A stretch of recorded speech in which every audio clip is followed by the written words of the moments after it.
नमस्कार प्रिय दर्शकों, जैसा कि आपने थंबनेल के अंदर देखा, जहां मैंने लिखा है मंगल का मैनेजमेंट अब करेगा संक्रमण का खात्मा, तीसरी लहर सिर्फ होगी एक सपना। जी हां, यही गणना लेकर आज आपके सामने प्रस्तुत हुआ हूं और मुझे पूर्ण विश्वास है आपको ये बहुत बड़ी राहत देने वाली है, क्योंकि हम सभी लोग देख रहे हैं अभी भी बहुत से लोगों के मन में ये भय उत्पन्न हुआ है कि तीसरी लहर कितनी खतरनाक होगी, तीसरी लहर में क्या होगा, कैसे होगा, ऐसे बहुत से प्रश्न आपके मन में अभी भी चल रहे हैं। दूसरी लहर को अभी हमने कुछ ही समय पहले देखा है, जो कि बहुत ही भयावह थी। हम सोच भी नहीं सकते थे इतनी भयावह स्थिति हमने दूसरी लहर में देखी है। और उसी गणना के मध्य मैंने आपको एक वीडियो बनाकर दिया था, जिसमें बताया गया था कि किस दिन से इसका डाउनफॉल चालू होता हुआ आपको दिखाई देगा, और एग्जैक्ट उसी दिन से आपको निरंतर डाउनफॉल की गणना निकल कर आई। साथ ही जब मंगल देव नीच राशि में प्रवेश कर रहे थे, वहां से संबंधित मैंने आपको 5 गणनाएं निकाल कर दी थी कि क्या क्या योग आपको देखने को मिलेंगे, और वो सभी स्थितियां आपने निरंतर क्रम वाइज देखी है। आज उसी गणना में एक और अच्छी स्थिति को लेकर आपके सामने प्रस्तुत हुआ हूं, जो पूर्ण विश्वास के साथ कहा जा सकता है तीसरी लहर को लेकर आपके मन में जो भय बना हुआ है, इसे निकालने में सहयोग अवश्य करेगा। जितने भी बड़े बड़े साइंटिस्ट हैं, डॉक्टर हैं, ये बार बार अपने स्टेटमेंट चेंज कर रहे हैं। कोई कह रहा था जून के अंदर तीसरी लहर आ जाएगी, कोई कह रहा है जुलाई के अंदर तीसरी लहर आ जाएगी। अब इनके स्टेटमेंट बदलते हुए सितंबर, अक्टूबर, नवंबर में जा रहे हैं। कोई डॉक्टर से विशेषज्ञ कह रहे हैं कि तीसरी लहर आएगी ही नहीं, कोई कह रहे हैं आएगी किंतु भयावह नहीं होगी, कोई कह रहा है कि इसके ऊपर हम पूर्ण तरह से काबू पा लेंगे। ऐसे कर कर बहुत नए नए स्टेटमेंट आपको देखने को मिल रहे हैं, जो कि तीसरी लहर का जो मैंने वीडियो बनाया था उसमें पहले ही ये गणना आपको निकाल कर दी थी कि एक शून्य मात्र सी स्थिति जो कि कुछ केसेस बढ़ाती हुई आपको दिखाई देगी, वो रहेगा सितंबर से लेकर नवंबर तक का माह। इन 2 माह के अंदर आपको पुनः थोड़े केसेस वृद्धिकारक अवस्था को दिखाते हुए पाए जाएंगे, किंतु इसे तीसरी लहर का नाम नहीं दिया जाएगा। ये गणना का वीडियो आज भी चैनल पर अपलोड है, मैं डिस्क्रिप्शन में भी लिंक दे दूंगा, आप जाकर देख सकते हैं। उसी गणना में आज मैंने आपके सामने एक और नई कैलकुलेशन रखी है, और वो है मंगल देव का मैनेजमेंट। आप सभी लोगों को पता है मंगल देव सेनापति होते हैं। नवग्रहों में मंगल देव को सेनापति का पद प्राप्त है, और सेनापति का क्या कार्य होता है? तो कार्य होता है मैनेजमेंट करना, ग्रहों का मैनेजमेंट। अब मंगल देव अपनी नीच राशि को छोड़ चुके हैं।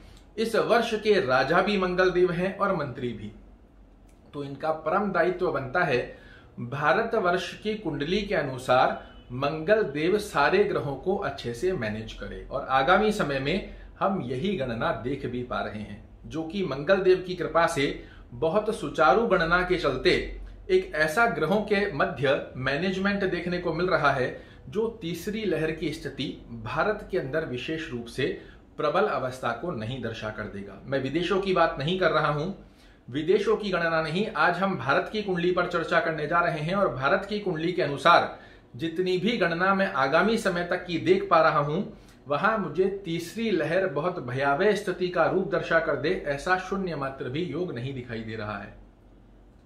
वही डेट आपको बता रहा हूं जो पिछले समय में बताई थी, सितंबर, अक्टूबर और नवंबर। ये 3 माह यहां पर थोड़े से केसेस में वृद्धि करते हुए पाए जा सकते हैं, वो भी इतने विशाल नहीं कि व्यक्तियों के मन में पुनः से पहली और दूसरी लहर की तरह भय उत्पन्न हो जाए। कुछ मात्रा में आपको केसेस वृद्धि होते हुए दिखाई देंगे, उसमें भी मंगल देव का मैनेजमेंट 100% आपके साथ कार्य कर सकता है, यदि जनता भी ग्रहों का सहयोग करती हुई पाई जाए। क्योंकि ग्रह योग अवसर प्रदान करते हैं, उन अवसर का सदुपयोग करना हमारे हाथ में होता है। तो निश्चित रूप से अगर उस ड्यूरेशन के अंदर लोग सावधानी बरतें, अभी भी सावधानी बरतनी है। ऐसा नहीं है कि मैं कह रहा हूं कि तीसरी लहर की स्थिति प्रबल नहीं है तो हम अपनी मर्जी करना चालू कर दें। जितने भी विशेषज्ञों के द्वारा हमारे को निर्देश दिए गए हैं उनका पालन हमको अभी भी करना है। और अभी अच्छे ढंग से ग्रह सपोर्ट कर रहे हैं। ग्रहों का दायित्व हमारी सरकार के ऊपर बनता है और यहां पर ग्रह भी सरकार को मजबूर करेंगे, विवश करेंगे अच्छे स्थिति से इस गणना को बैलेंस करने का। तो यहां सरकार एक तरफ जहां बहुत तेजी से वैक्सीनेशन चल रही है, बहुत तेजी से हर राज्य अब बिल्कुल तैयार है तीसरी लहर से लड़ने के लिए, उसी अवस्था के चलते ग्रह योग भी इसी प्रकार के बन रहे हैं जो आपको किसी प्रकार की तीसरी लहर के चलते हानि ना पहुंचाए। अब सिर्फ दायित्व बनता है हमारा, और वो क्या है? तो वो सिर्फ ये दायित्व है कि जितनी भी विशेषज्ञों के द्वारा हमको सलाह दी गई है उनका पालन हमको अवश्य करना है। अभी भी हम देख पा रहे हैं लोग जैसे ही लॉकडाउन खुला है बहुत अधिक मात्रा में एकत्रित होने लगे हैं, भीड़ करने लगे हैं, पार्टियां करने लगे हैं। ऐसा मत कीजिए। मैं दावे के साथ कह सकता हूं सितंबर, अक्टूबर और नवंबर एक बार यदि हमने निकाल दिया तो सिर्फ ये जो तीसरी लहर है या फिर ये संक्रमण है ये एक सपना और बुरा सपना बनकर रह जाएगा। इसके पश्चात आपको कोई गणना नकारात्मक स्वरूप में नहीं देखने को मिलेगी। मंगल देव इस वर्ष के राजा हैं और ये इसे जड़ से समाप्त करने के लिए बाध्य बने हुए हैं। सिर्फ जनता को इनका साथ देना है। आशा करता हूं आप मेरी बात को अच्छे से समझ पाए होंगे। अच्छे से अपना ध्यान रखिए, अपने परिवार का ध्यान रखिए। ना ये तीसरी लहर बच्चों को ज्यादा प्रभावित करेगी, ना वृद्धों को, ना युवाओं को। ग्रहों की स्थितियां पूर्ण रूप से हमारा सहयोग करने के लिए तत्पर है। सरकार को जागरूक करते हुए पाए जाएंगे ये ग्रह।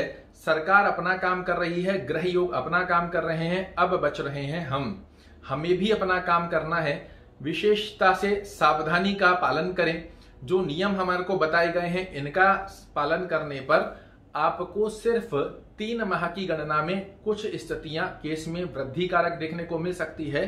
तीसरी लहर की स्थिति में जो लोग आपको डरा रहे हैं, भयावह स्थिति बना रहे हैं, ऐसा हो जाएगा वैसा हो जाएगा, ऐसा कुछ नहीं होने वाला है। सिर्फ अपना सावधानी का योग बनाकर रखें। समस्त प्रकार की स्थितियां ग्रह योगों को मध्य नजर रखते हुए हमारा सपोर्ट कर रही है, उसका सदुपयोग हमें करना चाहिए। आशा करता हूं आज जो गणना लेकर मैं आपके सामने उपस्थित हुआ हूं ये आपको पसंद अवश्य आई होगी। कई लोगों को जिनके मन में बहुत ज्यादा अधिक भयावह स्थिति देखने को मिल रही है उनको भी एक राहत की सांस अवश्य देखने को मिलेगी। और ये गणना सिर्फ राहत की सांस या सांत्वना देने नहीं आया हूं। जो ग्रह योग बता रहे हैं वह स्थिति आपके सामने प्रस्तुत की है। सिर्फ अपना और अपने परिवार का ध्यान रखें। जो प्रोटोकॉल बताए गए हैं इनका पालन करें। निश्चित रूप से किसी प्रकार की भयावह स्थिति हमारे सामने नहीं बनेगी। कल फिर से एक नई जानकारी लेकर आपके सामने प्रस्तुत होऊंगा। तब तक के लिए नमस्कार।